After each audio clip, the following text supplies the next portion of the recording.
다만 주식시장은 흥미롭고 재미있는 게 오스템 임플란트가 오늘 그런 얘기가 나왔지만 오히려 또 한쪽에서는 기회를 만들어내고 있다. 그거잖아요. 박영호 부장님.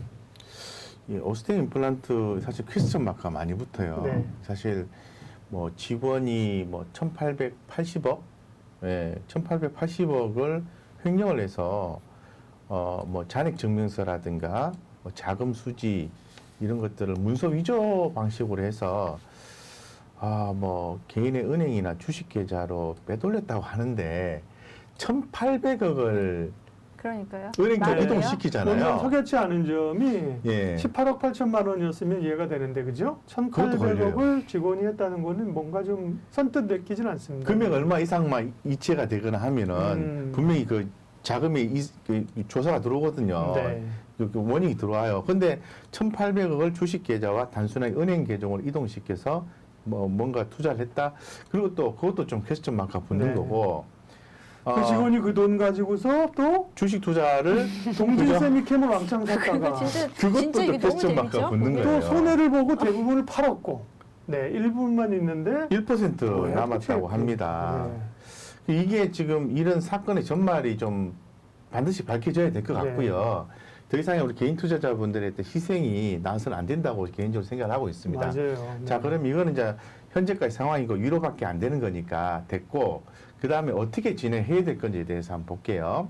자, 그러면은 이제 회사에 대한 사건의 전말이 밝혀지고 거기에서 모든 관계자들에 대해서 다 조사를 하게 될 거예요. 그리고 현재 시장에서 회사의 생존과 관련되는 것은 자금이겠죠, 자금. 얼만큼 회수할 수 있느냐.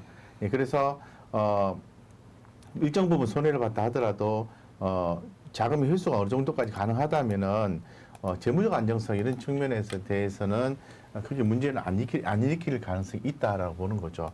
그리고 또 거래소 입장에서 또 봤을 때도 또 그런 것도 생각할 것 같아요. 이 오스템 임플란트 주주들이 되게 많이 있지 않겠어요? 그래서 저의 개인적인 추측인데 뭐든지 법원에서 판단할 때는 단순하게 잣대를 딱 들이대고 X, O 이렇게 하지 않습니다. 이 사회적 가치라는 것을 생각하게 돼 있거든요. 만약에 오스템 임플란트를 상장 폐지했을 때 사회적으로 미치는 파장이 부정적인 파장이 어떤 게 있을까라고 고민하게 되는 거죠. 따라서 희생을 했을 때의 마이너스 요인과 살려놨을 때의 플러스 요인을 이렇게 어느 정도 측정을 해가지고 사회적 가치가 훨씬 더 높다라고 판단되면은 상장 폐지는 안 될 것이다라고 개인적으로 생각하는 거죠. 대부분의 종목들이 다 그렇습니다. 그래서 항상 보면은 실질 상장 심사, 적격 심사로 들어가가지고 상장 폐지될 수 있습니다 했는데 네. 결론적으로는 사회적 가치가 훨씬 더 높게 측정이 되어서 다시 재개가 되고 이런 경향이 있긴 한데요. 이것도 상패갈 사유는 아니죠. 근데 이제 네. 그런 검사하는 것 자체가 시간이 걸리고 이제 거래정지 시간이 길어진다는 그렇습니다. 거죠, 그죠? 예, 그래서 지금 아마 뭐 개인 투자자분들이 막 굉장히 스트레스를 많이 받고 투자를 많이 하신 분들은 날벼락이죠, 뭐. 날벼락을 맞고 그죠? 이제 뭐 큰일 났다 네. 이렇게 생각하실 수 있을 것 같은데 좀 차분하게 지켜보시면은 제가 볼 때는 어느 정도 잘 해결되지 않을까라는 생각을 좀 가지고 있고요. 요게 제가 생각하는 99.9%입니다. 그런데 이제 0.0001%의 가능성을 또 말씀드려야 되겠죠. 만약에 상장 폐지가 된다라고 결정이 되면은 그때는 어떻게 하셔야 되냐면 주식 다 파셔야 돼요, 솔직히. 저도 증권사에 1년 빼고 26년간 맞벌이를 했지만은 항상 자산 관리자라는 게 있잖아요. 증권사에 PB들이 있잖아요. 그 오스템 임플란트 상장 폐지가 나왔는데 어떻게 해야 되니? 이렇게 물어보면은,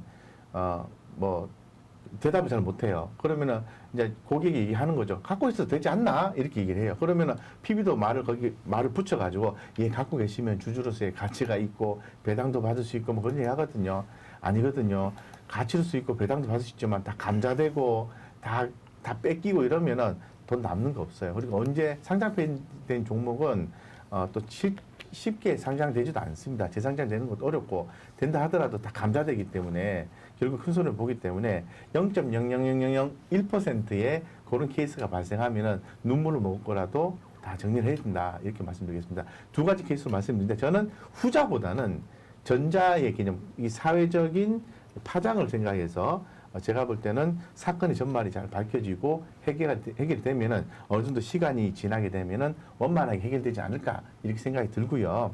또 단순하게 주주의 가치만 생각하는 게 아니라 이 오스템 임플란트가 우리나라에서 그 임플란트 업계에서 대표되는 기업으로서 그렇죠. 예. 해외 쪽에 수출을 또 많이 합니다. 하기 때문에 그런 것도 고려하기 때문에 너무 심려하고 힘들어하시는 것보다는 좀 차분하게 그죠? 차분하게 지켜보시는 게 우선이다라고 좀 말씀드리고 한번 지켜보자. 그리고 중간중간에 어떤 상황들이 나왔을 때 해석이 가능한 부분이 있으면은 또 바로바로 알려드릴 수 있도록 그렇게 하겠습니다. 근데 이제 주식시장은 항상 뭐 악재가 있으면 또 별로 안타깝긴 하지만 반대에서 또 수혜주라고 올라오는 종목들이 있어요. 디오하고요. 그러니까 오늘 좀 웃겼어요. 덴티스. 웃기다고 말하면 안 되지만 그러니까 되게 재밌어. 시장의 생리가 그런 건데 네. 뭐 덴티움이나 뭐 네. 이런 것들이 그러면 수혜를 좀 받을 수 있나요? 네, 뭐 오늘 조금 오르긴 했는데요. 네. 저는 뭐 그렇게 많이 받는다고 생각 안 합니다. 단기적이죠. 단기적으로 예. 움직이는 예, 거죠. 뭐 오스템 임플란트가 뭐 평균사가 있다 해가지고 임플란트 사람들이 안 하는 것도 아니고 네. 그냥 그대로 가기 때문에 물론 수혜는 입을 수 있는데 근본적인 문제 있지 않습니까? 네. 뭐 이렇게 뭐 특허권에 대해서 아니면 근본적인 권리에 대해서 흔들렸을 때는 뭐 디오나 덴티스트가 문제가 되지만 요거는 횡령 사건이기 때문에 비즈니스 근거를 근한 그 근본적인 걸 흔드는 작업이 아니기 때문에 제가 볼 때는 수혜가 있지만은 뭐 그렇게 뭐 저는 뭐 크지 맞아요. 않다고 봅니다. 네. 귀뚜라미 보일러 화재 난 거. 화재 나서 네. 오늘 경동나비엔이 이렇게 음. 또 수혜를 받잖아요. 그거는 나름은 이해가 되죠. 그거는 왜냐하면 생산 시설이 크게 타격을 공급 면에서 또 받았으니까. 위축이 되기 때문에 음. 이제 그런 부분에서 오늘 이제 두 가지가 이제 네, 맞아요. 같이 움직이는 걸 보면서 네. 주식 시장이 참 재밌기도 하고 힘들기도 하다. 네. 생각이 피도 눈물도 그렇죠. 없지. 네. 그죠? 네. 자본의 논리라는 게. 네. 오스템 임플란트는 근데 가지고 계신 분들은 사실은 죄가 없어요. 아까처럼 그럼요. 오스템 네. 임플란트를 쭉 하시는 분들은 글쎄라고 생각할 수 있지만 지금의 정황은 뭐 그런 것까지 사실은 CEO가 직원이 횡령할 줄 알거나 뭐 이게 좀 주가도 힘없이 이익은 줄면서 줄줄줄 흘러내려왔다 만약에 이러면 뭔가 있구나 싶은데 전혀 그런 걸 눈치챌 수 있는 상황이 아니었기 때문에요. 네. 네. 그다음에 뭐, 동집 네. 세미캠 얘기해야죠. 동진 세미캠. 네. 동진 네, 세미캠. 네. 그래서 오늘 안타깝게도 네. 이 동진 세미캠 과거에 손해보고 전량단지 판 것을 알았는데 한 1% 정도 갖고 있대요. 1%.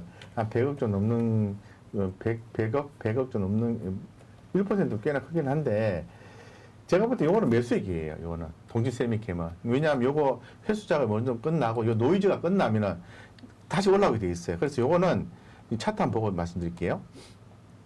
차트가 지금 이런 상황인데 만약에 이제 빠지는 기회가 발생하면은 요건 잘 보고 있다가 우리 패밀리님들은 사들어가야 됩니다. 제가 볼 때는 그래서 동지 세미캠은 오늘 8% 빠져서 제가 오늘 마이너스 한 3%권, 4%권에서는 정리하셨다고 말씀드렸잖아요. 근데 오늘 생각보다 제 생각에는 많이는 안 빠졌어요. 예, 그래서 만약에 안정화가 되거나 주가가 한번 가격 조정이 나는 구간이 있으면은 손해보고 파셨던 분들은 밑에서 다시 동지 세미캠을 사는 전략이 필요하다라고 덧붙여서 말씀드리겠습니다. 요거는 단순하게 지분을 1% 가지고 있고 그거를 이제 그들이 이제 회수하는 오스템 임플란트에 대한 자금을 회수하는 작업 속에서 그 지분을 팔 것이다라는 게 예측이 되기 때문에 주가가 내린 걸로 판단되는 거거든요. 그럼 그 과정이 끝나면은 당연히 실적에 기인해서 주가가 올라가게 돼 있고 산업 성장에 따라서 올라가게 돼 있는 거니까 요거는 잘 지켜보고 있다가 자, 살 때 됐네 이러면 바로 들어가시는 겁니다. 스탠바이 아시겠죠? 예, 네. 다만 이제 황당한 뉴스가 나와가지고요. 조금 더 뉴스의 추이는 지켜보세요. 우리가 아까 부장님 말씀하신 것처럼 상식적으로 이해할 수 없는 스토리가 꼬여있기 때문에 뭔가 뉴스가 여기저기 튀어나올 수 있어요. 이분이 45살 오스템 임플란트의 자금관리 직원 이모 씨가 1,800억을 횡령해서 동진 세미캠 주식을 10월 1일 날 391만 7.62%를 샀어요. 10월 1일 날. 10월 1일 날. 10월 1일 날. 예, 바보가 그날- 아닌 이상 5% 이상 사면 아. 지분 신고해야 되거든요. 그렇죠? 바보야 이 사람? 그랬다가 쭉쭉쭉 그다음부터 또 팔기 시작해가지고 평균 취득 단가는 36,000원. 평균 매도 단가 34,000원. 어쨌든 와, 이 5%란 굉장히 중요하거든요. 5% 네. 이상 사면 신고를 해야 되고 자기가 드러나야 되는데 직원이 횡령해서 7.6%를 샀다. 또 며칠 보름 있어부터 다 팔았다.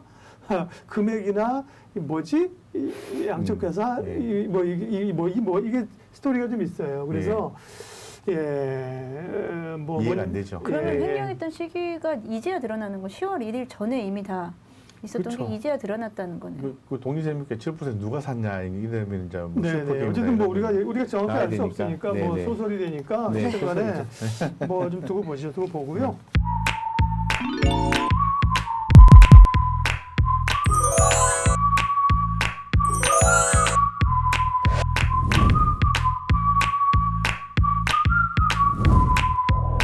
개인 투자자를 위한 진실된 방송 한국증권TV가 구독자 여러분을 새롭게 찾아갑니다. 확 바뀐 한국증권TV의 다양한 콘텐츠를 직접 경험해보세요.